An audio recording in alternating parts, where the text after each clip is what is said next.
আসসালামু আলাইকুম আরিফা, কেমন আছিস তুই? তোকে তো অনেক দিন ধরে দেখি না, আসতে এত দেরি হলো যে? আমরা তো খাবার দাবার খেয়ে ফেলেছি। ওয়ালাইকুম সালাম। তুমি এখানে? গ্রিন আপু, তুমি কখন আসলে? এটাও জানাওনি আমাকে। তো কেমন চলছে দিনকাল? ভালো হয়েছে, খেয়ে নিয়েছো? আমার আসতে এরকমই হয়, মাঝে মাঝে তাড়াতাড়ি আসি, মাঝে মাঝে দেরিতে আসি।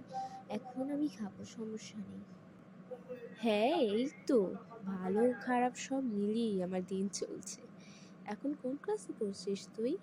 আচ্ছা, তা এত কথা জিজ্ঞাসা করবো না, তুই অনেক টায়ার্ড নিশ্চয়ই। তুই যা, আগে খাবারটা খেয়ে তারপর আয়, তারপর দুজন মিলে গল্প করবো। আজ আমি তোর সাথেই থাকছি। আ- আচ্ছা ঠিক আছে, আমার সাথে থেকো। তাহলে আমি যাই।